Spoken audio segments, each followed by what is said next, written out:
एक मित्र ने प्रश्न पूछा है। ये कहते हैं कि मैं 1 साल से आनापानसती का अभ्यास कर रहा हूँ। मैंने एक शिविर भी अटेंड किया है, पर मेरा मन काबू में नहीं आ रहा है। इस वजह से मेरे पंचशील के सभी शील टूट जाते हैं। मुझे अष्टांगिक मार्ग पर चलना है। मैं क्या करूं? मेरी मदद कीजिए। रोज सुबह शाम 1 घंटे अभ्यास करने का भी।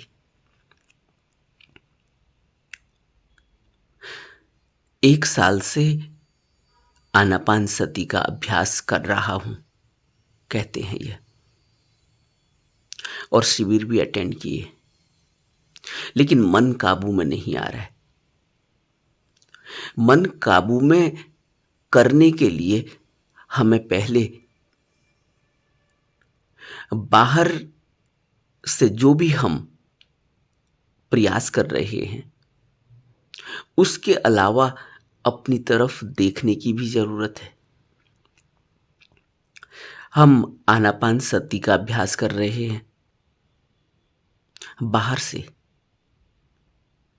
शिविर भी अटेंड हमने किया है बाहर से, लेकिन मन काबू में बाहर से तब आएगा जब हम उसको देखने के लायक बनेंगे। अभी हम उसको देख नहीं पा रहे। विपश्यना हमें अपनी तरफ देखने का तरीका बताती है, तरीका सिखाती है, जीवन जीने का तरीका सिखाती है। लेकिन जीवन को जीने के लिए दूसरे को देखकर नहीं, अपने को देखकर ही जीवन को जिया जा सकता है, समझा जा सकता है, और मन और शरीर की स्थितियों को समझा जा सकता है। और जब तक हम मन को समझेंगे नहीं, मन को देखने के काबिल नहीं बनेंगे, जब तक हमारे अंदर इतना विवेक जागृत नहीं होगा, जब तक हमारे अंदर वह देखने वाली आंख विकसित नहीं होगी, तब तक हम बाहर से कोई भी विधि कर लें, तब तक हम बाहर से कोई भी प्रयास कर लें, तब तक हम बाहर से कुछ भी कर लें, उससे कोई फर्क नहीं पड़ने वाला। हमें अपनी तरफ देखना होगा, और अपनी तरफ गहराई में देखने के लिए हमें जो विधि बताई गई है उस विधि को तरीके से करना होगा। अगर हम शिविर अटेंड करके आ गए हैं तो हमें विपश्यना कैसे की जाती है यह पता है। अब विपश्यना को करने के लिए हमें एक नियम का पालन करना होता है, अनुशासन का पालन करना होता है। उस अनुशासन के बिना हम विपश्यना नहीं कर पाएंगे। अगर हम यह सोचते हैं कि आज विपश्यना हो गई, कल वक्त नहीं है, परसों कुछ और हो गया, नरसों तबीयत खराब हो गई, इस तरह से अगर हम अभ्यास करेंगे तो फिर उस अभ्यास से हमें कुछ भी मिलने वाला नहीं है। अभ्यास दृढ़ संकल्प को लेकर करना होता है। अभ्यास के लिए हमें पहले से तैयार होना पड़ता है, और हम अभ्यास क्यों कर रहे हैं इसका भी हमें पूरी तरह से स्पष्टता होनी चाहिए। अगर हम विपश्यना या कोई भी ध्यान साधना इस वजह से कर रहे हैं, इस फायदे के लिए कर रहे हैं कि इससे हमारी सेहत ठीक हो जाएगी, या इससे हम ज़्यादा धन कमा पाएंगे, या इससे हम दूसरों को यह बता पाएंगे कि हम ध्यान करते हैं, तो इस ध्यान का हमें कोई लाभ नहीं होने वाला। हमें तो विपश्यना अपने जीवन को रूपांतरित करने के लिए करनी है। हमें तो विपश्यना अपने को आध्यात्मिक राह पर आगे बढ़ने के लिए करनी है। हमें तो विपश्यना बुद्ध के मार्ग पर बुद्धत्व को उपलब्ध करने के लिए, निर्वाण और समाधि तक पहुंचने के लिए करनी है। हमें विपश्यना से धम्म की अपने अंदर जागृति करनी है। हमें विपश्यना इसलिए नहीं करनी कि हमें संसार मिल जाएगा, संसार के सुख मिल जाएंगे। हमें विपश्यना करनी है कि हम इन सुख और दुखों से ऊपर उठ सकें, क्योंकि इस संसार में सुख तो हम सोच सकते हैं, कल्पना कर सकते हैं। उन सुखों को, जिनको हम सुख समझ रहे हैं, उनको पाने के लिए हम जो भी दौड़ भाग कर रहे हों, वह दौड़ भाग सब की सब व्यर्थ ही होने वाली है अगर हम इस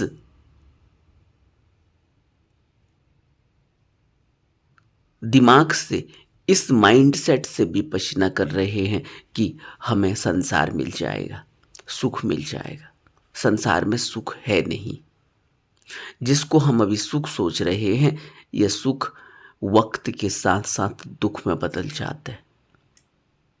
किसी भी व्यक्ति से पूछो, उसका सुख, जिस सुख के लिए उसने सपने देखे, जिस सुख के लिए उसने अथक प्रयास किया, जिस सुख को पाने के लिए उसने अपने को कुर्बान कर दिया, आज जब उसको वह सुख मिला है तो कितने दिन उसका वह सुख बना रहा, बचा रहा। वह सब का सब सुख धीरे धीरे या तो उस सुख की महत्ता खत्म हो गई या वो दुख में परिवर्तित हो गया। और ज्यादातर तो यही होता है कि वह सुख दुख में परिवर्तित हो जाता है, क्योंकि बुद्ध ने कहा दुख आर्य सत्य है, क्योंकि इस दुनिया में, इस जगत में सब कुछ अनित्य है। और जब अनित्य ही है, अनित्य का अर्थ होता है जो बदल जाएगा, जो वक्त के साथ साथ खो जाएगा, जो वक्त के साथ साथ रूप बदल देगा, जो स्थिर नहीं है, जो टेम्परेरी है, जिसकी कोई वास्तविकता नहीं, जो टिका नहीं रह सकता। और इस जगत की सभी चीजें अनित्य हैं, यहां तक कि जिसको हम अपना जीवन कह रहे हैं, जिसको हम अपना शरीर कह रहे हैं, जिसको हम अपना मन कह रहे हैं, यह भी अनित्य है। यह भी सब कुछ ही खत्म हो जाने वाला है, विनश जाने वाला है। तो यह कल्पना करना कि हम सुख को पालेंगे और उस सुख में स्थिर हो जाएंगे, ऐसा होगा नहीं, ऐसा कभी नहीं हो सकता। सबसे पहले तो हमें विपश्यना करने से पहले अपने को इस बात के लिए तैयार करना होगा कि इस जगत की कोई भी सुख समझी जाने वाली वस्तु सुख देने वाली नहीं है। यह वक्त के साथ साथ धूमिल हो जाएगी, विनश जाएगी, और इसका वह सुख का स्वरूप दुख में परिवर्तित हो जाएगा या बिल्कुल ही व्यर्थ और अनावश्यक हो जाएगा। आनापान सती का अभ्यास इन मित्र ने कहा है कि यह 1 साल से कर रहे हैं। आनापान सती के अभ्यास करने के बाद, 1 साल से अभ्यास करने के बाद इतनी तो समझ आ ही जाती है कि हम अपने मन को देख कर यह समझ सकें कि यह मन हमारा किस तरह से बागी हो जाता है, किस तरह से हमें दौड़ाता है। इन्होंने कहा कि मन काबू नहीं आ रहा है। मन काबू कब आएगा? जब मन स्थिर होगा, और मन स्थिर नहीं है। और अगर मन काबू नहीं है, मन स्थिर नहीं है, इसका अर्थ है कि आनापान सती का अभ्यास ठीक नहीं हो रहा है। उसमें पैनापन नहीं आ रहा है, उसमें गहराई नहीं आ रही है। 1 साल आनापान सती का अभ्यास करने के बाद बहुत सारी चीजें तो मन से चली जाती हैं। मन से उग्रता, मन से व्यग्रता, मन का दुख, ये सब कुछ ही कम होने लगता है। मन के स्वभाव को हम समझ पाते हैं। लेकिन ये कहते हैं कि मेरा पंचशील के सभी सील टूट जाते हैं क्योंकि मेरा मन काबू में नहीं है। पंचशील के जो 5 शील हैं, उसमें पहला है प्राणी हिंसा।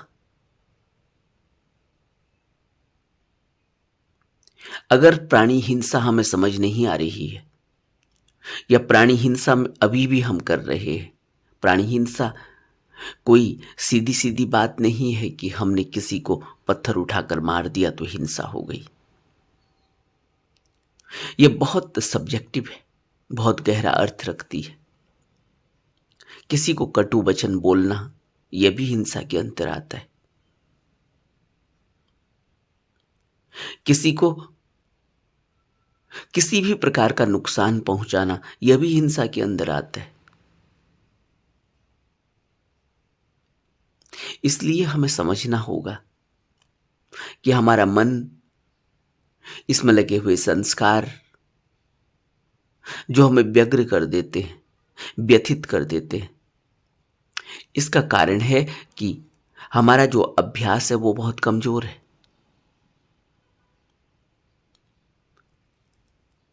और अभ्यास कमजोर होने का कारण है कि हम नियमवत अभ्यास नहीं कर रहे। जीवन का मुख्य उद्देश्य ध्यान होना चाहिए, और अगर हमारा जीवन का मुख्य उद्देश्य ही कुछ और है तो आप सोचो फिर मैं कैसे यह कहता हूं कि मैं ध्यान में पारंगत नहीं हो पाता या मैं ध्यान नहीं कर पा रहा हूं। मेरा उद्देश्य ही नहीं है, वो मुख्य उद्देश्य ही नहीं है।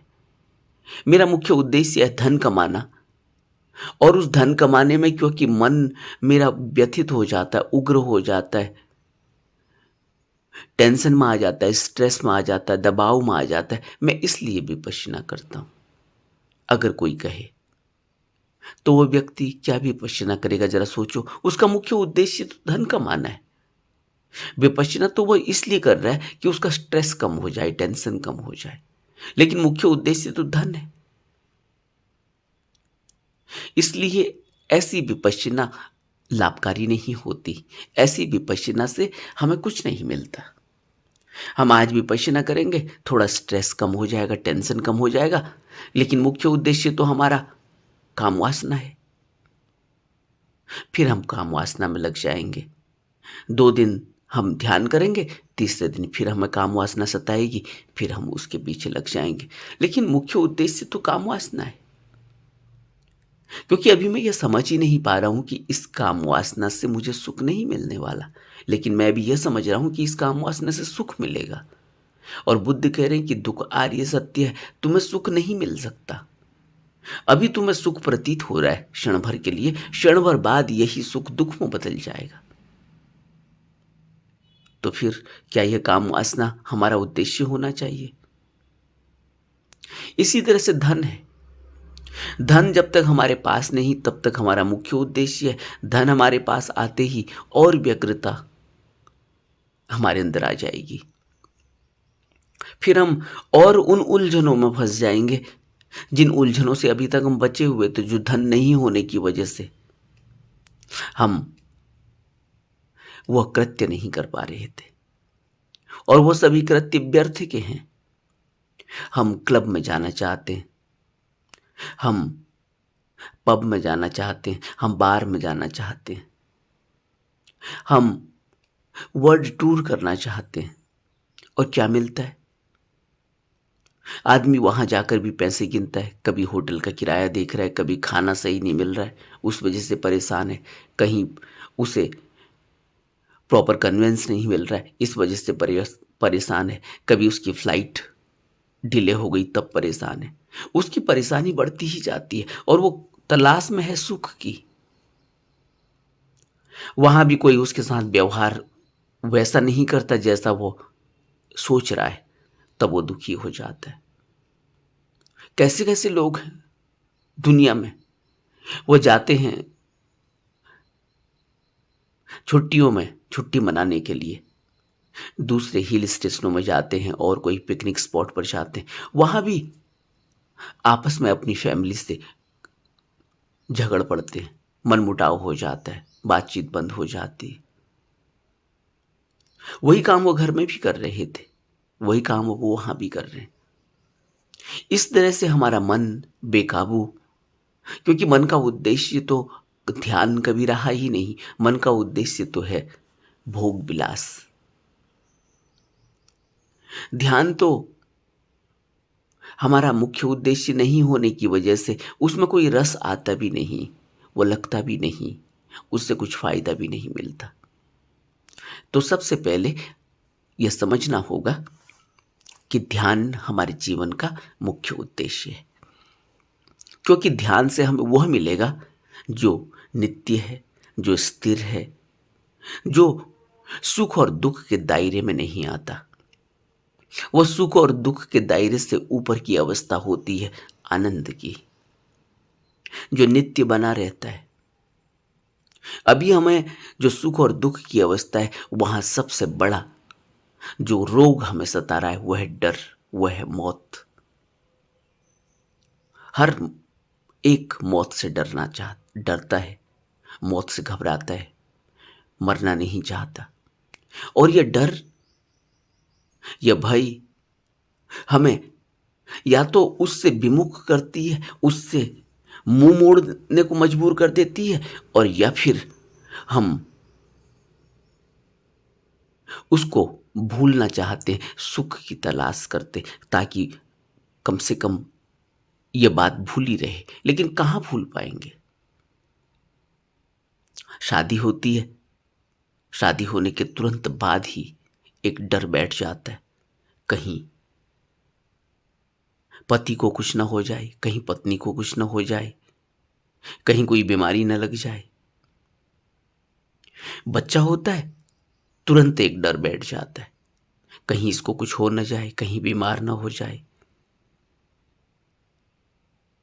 तो हर प्राप्त की गई वस्तु, हर सुख एक डर लेकर आता है और फिर वो दुख का कारण बन जाता है।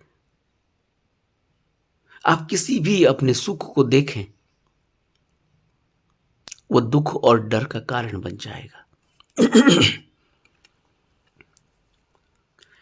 तो जो हम शील के नियम को अभी पालन नहीं कर पा रहे हैं, मन काबू में नहीं आ रहा है, उसका कारण है कि मन में जो हमारी इच्छाएं हैं, वासनाएं हैं, कामनाएं हैं, वो इतनी हावी हैं, क्योंकि दो चीजें एक साथ काम कर रही है। एक तरफ मन हमें दौड़ा रहा है, जो संसार की वासनाओं को, कामनाओं को पा लेना चाहता है, वहीं एक वह भी है जो उसको देख रहा है। यह कौन कह रहा है कि मेरा मन काबू में नहीं है? अगर वो मन ही है तो फिर उसे कैसे पता चल रहा है कि मेरा मन काबू में नहीं है? इसका मतलब मन को देखने वाला भी कोई है। इसी को बुद्ध बोधि चित्त कहते हैं। यह बोधि चित्त, यह प्योर कॉन्शियसनेस हमें बार बार खींच कर लेकर आती है कि हम सही रास्ते पर चले। और सही रास्ता क्या है? सही रास्ता है बुद्धों का, ज्ञानियों का, संतों का, सतगुरुओं का। और जितने भी संत, सतगुरु, बुद्ध इस दुनिया में अब तक आए, सबने एक ही संदेश दिया कि इस दुनिया में तुम सुख की तलाश मत करो, सुख नहीं मिलने वाला। इस दुनिया से तुम ऊपर उठने की कोशिश करो, मोक्ष, मुक्ति, निर्वाण, समाधि, सुख और दुख से परे की यात्रा, न जाने कितने शब्दों का इस्तेमाल किया गया। तो हमें यह समझना होगा कि हमारा विवेक कैसे जगे, हमारी प्रज्ञा कैसे जगे, कैसे हम सम्यक दृष्टि वाले बने, कैसे हम सम्यक संकल्प वाले बने। संकल्प कच्चा है, इसीलिए तो मन काबू में नहीं आ रहा है। संकल्प चाहिए, और बिना संकल्प के तो कुछ भी नहीं होता। बिना संकल्प के सिद्धि नहीं, और बिना संकल्प के तो कुछ भी नहीं होता। अगर तुम्हें पढ़ाई भी करनी है, अगर तुम्हें स्कूल में भी अगर अपनी क्लास में पास होना है, तो तुम्हें एक संकल्प को लेकर पढ़ाई करनी होगी। तुम्हें घंटे 2 घंटे बैठना होगा। संकल्प नहीं होने की वजह से, संकल्प को लाने के लिए, संकल्प को साधने के लिए ही तो माँ बाप बार बार बच्चों को प्रेरित करते हैं। संकल्प को साधने के लिए ही तो हमें प्रेरणादायक कहानियां बताई जाती हैं। संकल्प को साधने के लिए ही तो बुद्ध के जीवन चर्या को, बुद्ध की जीवनी को हमें बार बार बताया जाता है, ताकि हम संकल्प ले सकें, ताकि हम संकल्प में डट सकें, स्थिर हो सकें, ताकि हमारा संकल्प टूटे ना। और बिना संकल्प के तो कुछ भी नहीं होगा। कोई सोचे कि बिना संकल्प के वो संसार में ही कुछ पा लेगा, कुछ भी नहीं पा सकता। सोचो, क्या बिना संकल्प के तुम नौकरी कर पाओगे? क्या तुम बिना संकल्प के कोई पढ़ाई कर पाओगे? क्या तुम बिना संकल्प के कोई नौकरी पा पाओगे? क्या तुम बिना संकल्प के कोई भी काम, घर का काम, बाहर का काम कर पाओगे? बिना संकल्प के कुछ भी नहीं होता। कोई आदमी बिना संकल्प के हो, बिना संकल्प का आदमी कैसा होता है जानते हो? बिना संकल्प का, बिना उद्देश्य का आदमी होता है, चौराहे पर आपने देखा होगा, रेड लाइट पर छोटे छोटे बच्चों को भीख मांगते हुए, बिना संकल्प के हैं। जो कुछ भी उसको उनको मिल जाए, कोई दे, तब भी उनका पेट नहीं भरने वाला, उनका गुजारा नहीं होने वाला, उनको और चाहिए। कोई न दे तब भी उनको कोई फर्क नहीं पड़ता, फिर वो दूसरे के पास जाते। उन्हें क्या खाना है उसकी भी उन्हें कोई वो नहीं। जिसने जो दिया खा लिया, और जो मर्जी, जो मन में उनके आया, उन्होंने वो मांग लिया, वो छीन लिया, वो खा लिया। जहां मर्जी आया वहां चले गए। छोटे छोटा बच्चा जब घर में यह काम करता है तो माँ बाप उसको किसी तरह से, उसका मन काबू में आए, उसके अंदर एक संकल्प पैदा हो, इसके लिए उसको एक जगह टिकाने की कोशिश करते हैं। उसको खिलौना देंगे ताकि वो कुछ देर खिलौने में टिक जाए, उसको घुमाने ले जाएंगे, थोड़ी देर वो बाहर कहीं दृश्यों में टिक जाए, उसको टेलीविजन खोलकर कुछ देखने को कहेंगे ताकि वो वहां कहीं टिक जाए। कहीं टिके तो सही, टिकने की आदत तो पड़े मन को। अब फिर उसको वो ड्राइंग करना सिखाते हैं, स्केचिंग करना सिखाते हैं। देखा ना छोटे छोटे बच्चों को, फिर उनको अटेंशन उनकी आए, उनके अंदर स्थिरता आए मन में, उसके लिए उनको किताब का सहारा लिया जाता है, विजुलाइज किया करवाया जाता है, सेब दिखाया जाता है, कहा जाता है ए फॉर एप्पल। एप्पल से वो ए को विजुलाइज करते। इस तरह से उनको अटेंशन उनकी खींची जाती है, उनका ध्यान केंद्रित किया जाता है, उनको उनके ध्यान को रुकना बताया जाता है। नहीं तो वो बच्चा वैसे ही हो जाएगा जैसे स्ट्रीट में घूमने वाले बच्चे होते, मांगने वाले बच्चे होते। उनका कोई एम नहीं, कोई उद्देश्य नहीं, कोई कंसंट्रेशन नहीं, कोई मन में काबू नहीं, कोई उनके माँ बाप उनको समझाने और बताने वाले नहीं। क्या मांगना है, क्या खाना है, क्या पीना है, कहाँ रहना है, उनका कोई उद्देश्य नहीं। अगर हम मन को इस तरह से छोड़ देंगे तो हम ऐसे ही हो जाएंगे जैसे वो भिखारी बच्चे होते हैं। इसलिए बच्चों को परवरिश के लिए पेरेंट्स इतना त्याग करते हैं, किसी तरह से मन रुके, क्योंकि मन ऐसे ही होता है, जैसा तुम्हारा है वैसा ही मन सबका है।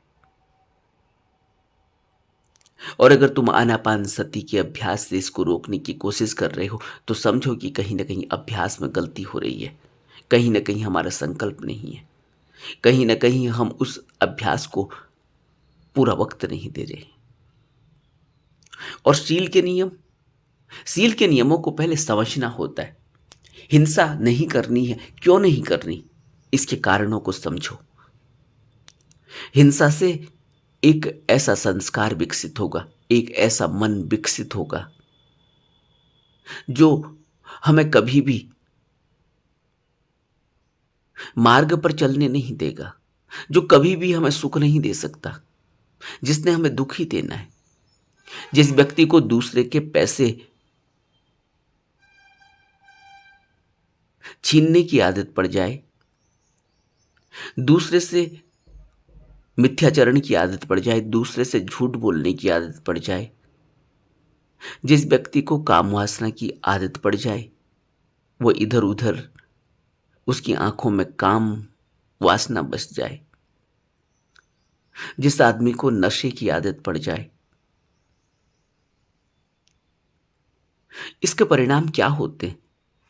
ऐसा तो ये कि नशा करके जब देखोगे तब पता चलेगा कि परिणाम क्या होते हैं। किसी नशे वाले व्यक्ति को रास्ते में चलते हुए देखो, किसी नशे हुए करे हुए व्यक्ति को, शराबी को रास्ते में गिरे हुए देखो, किसी मन से विक्षिप्त आदमी को, किसी पागल को रास्ते में देखो, तो पता चलता है कि पागल मन कैसा हो जाता है। मन की जब डोर टूट जाती है पूरी तरह से, जब मन में से नियंत्रण हट जाता है पूरी तरह से, जब मन टेंशन, स्ट्रेस, दबाव, परेशानी को बर्दाश्त नहीं कर पाता तो किस वजह से फट जाता है, बेकाबू हो जाता है और मन आदमी पागल हो जाता है। उस आदमी को देखो तो पता चलेगा कि मन को हमें नियंत्रित करने की कितनी आवश्यकता है, क्योंकि कल को हमारी भी यही स्थिति हो सकती है। तो इसका अर्थ यह नहीं कि बुद्ध ने कहा कि तुम ध्यान करो क्योंकि तुम्हें जो है मोक्ष चाहिए, तुम संसार को में क्या कर रहे हो, संसार में कुछ मत करो। संसार में रहना है, संसार के सभी कृत्यों को करना है, लेकिन ऐसे नहीं कि पागल हो जाओ, मन अनियंत्रित हो जाए, मन से वो डोर ही टूट जाए। ये पागलपन किस बात की निशानी है? ये इस बात की निशानी है कि हमने उन बातों को इतनी तवज्जो दे दी, इतना मूल्य दे दिया, जिन बातों की कोई हकीकत और कोई असलियत है नहीं। और यहाँ किस चीज की असलियत है? जब बुद्ध कह ही रहे हैं कि दुख आर्य सत्य है, दुख मिलना ही है, और जब बुद्ध कह ही रहे हैं कि सब कुछ अनित्य है इसलिए दुख आना है, तो फिर हम इस बात को समझकर बुद्ध के बताए हुए नियम और अनुशासन पर क्यों न चलें, ताकि हम इन चीजों से बच सकें। क्योंकि बुद्ध ऐसा ही नहीं कह रहे कि दुख आर्य सत्य है और सब कुछ अनित्य है इसलिए कुछ करने की जरूरत नहीं या ध्यान करने की जरूरत है। बुद्ध इतना ही नहीं कह रहे, बुद्ध तो हमें मार्ग भी दे रहे हैं कि कैसे तुम इस सब दुविधा से, इन सब दुखों से ऊपर उठोगे, इसके लिए मार्ग भी तो दे रहे हैं। और ये कहते हैं कि मुझे आर्य अष्टांगिक मार्ग पर चलना है, तो आर्य अष्टांगिक पर मार्ग पर चलना भी है, आनापानसति भी हमारी आधी अधूरी है, संकल्प हमारे पास कुछ भी नहीं। आर्य अष्टांगिक मार्ग पर चलना है, यह तो एक संकल्प होता है, और अगर चलना है तो फिर संकल्प लो। और अगर संकल्प नहीं है, अगर स्थिति हमारी ऐसी ही है जैसे रेड लाइट पर बच्चे भीख मांग रहे हैं, कोई संकल्प नहीं,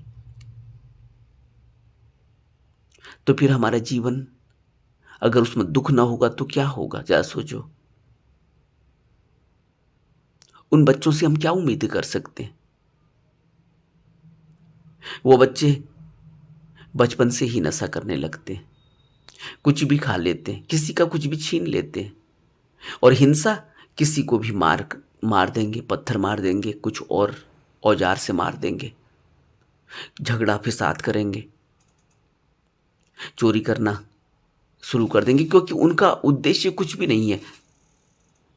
उनको वैसे ही करना है, जिससे जो मिल जाए, पैसा मिल जाए ठीक है, कोई वस्तु मिल जाए तो ठीक है, कुछ खाने को मिल जाए तो ठीक है।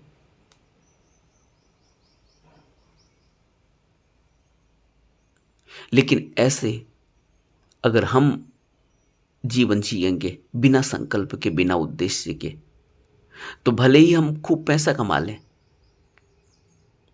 अगर हमारा पैसा ही उद्देश्य रह गया तो हम काम वासना में उस पैसे को बर्बाद करेंगे, फिर हम नशे में उस पैसे को बर्बाद करेंगे, फिर हम मिथ्याचरण में उस पैसे को बर्बाद करेंगे, फिर हम हिंसा में उस पैसे को बर्बाद करेंगे।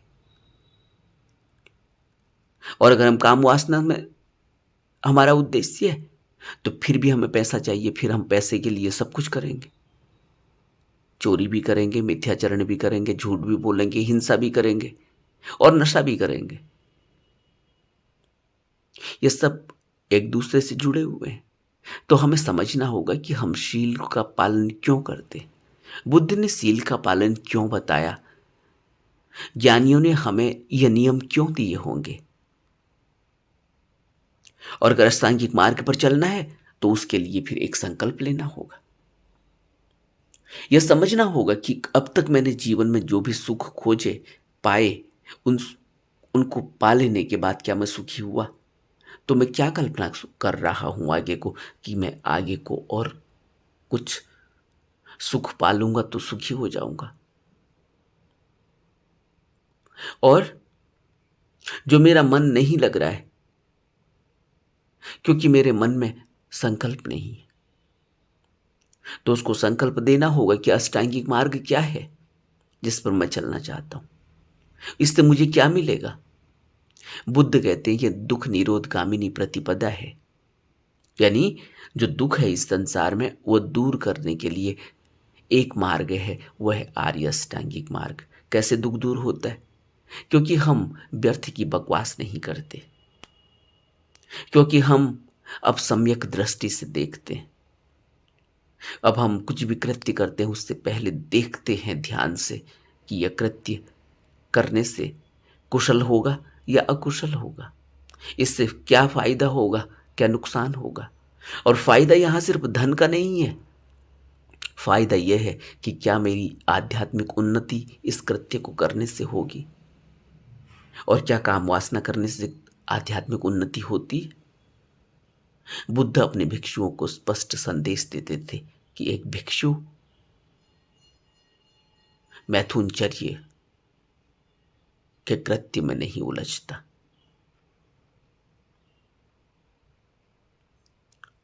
हमें बहुत स्पष्ट शिक्षा को समझने की जरूरत है।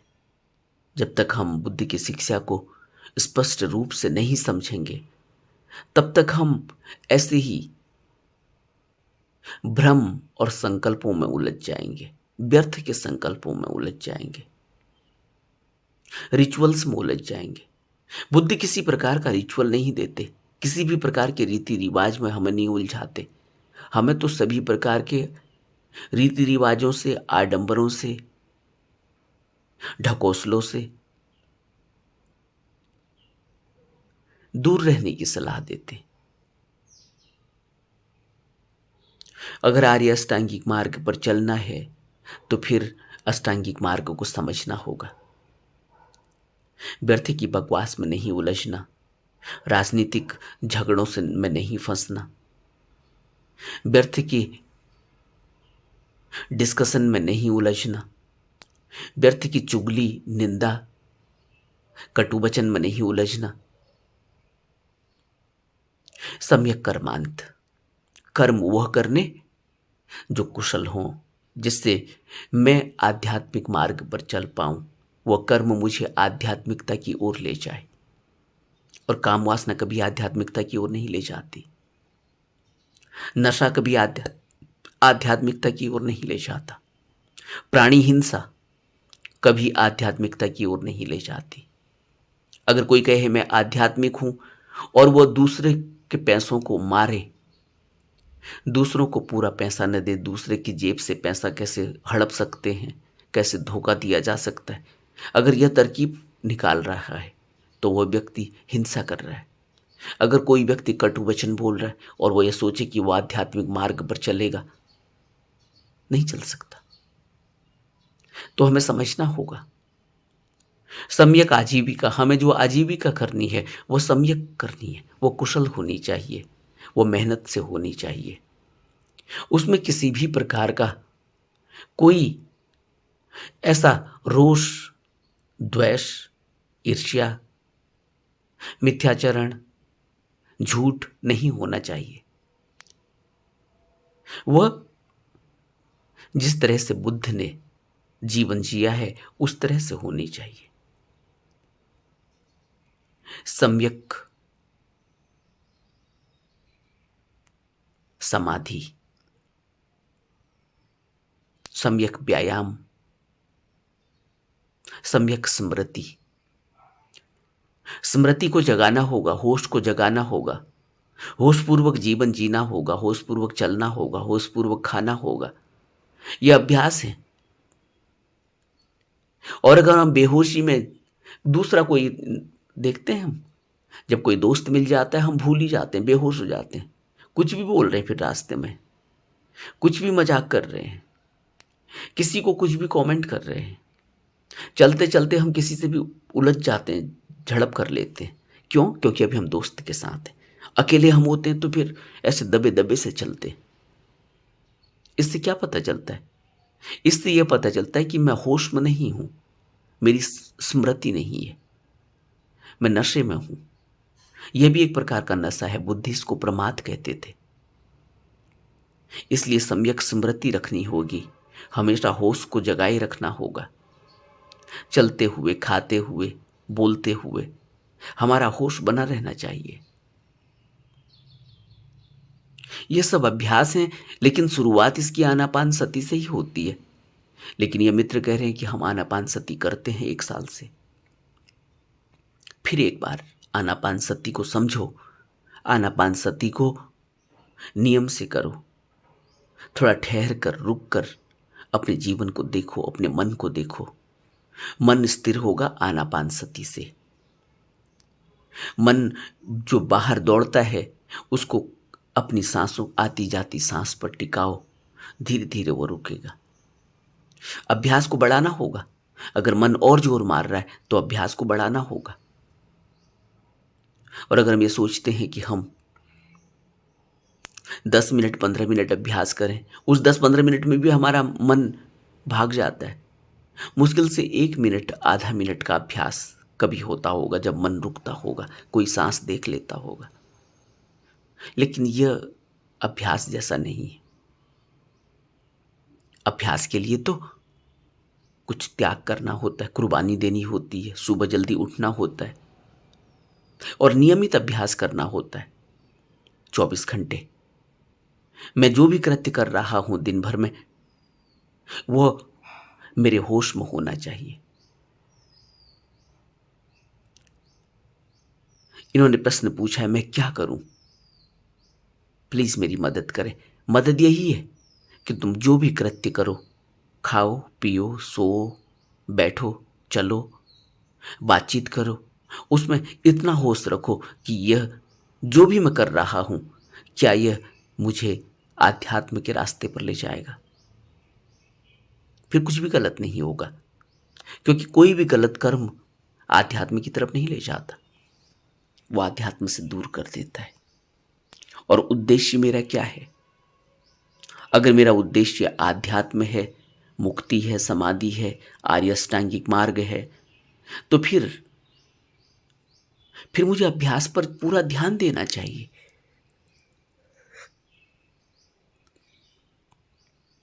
नमो बुद्धाय।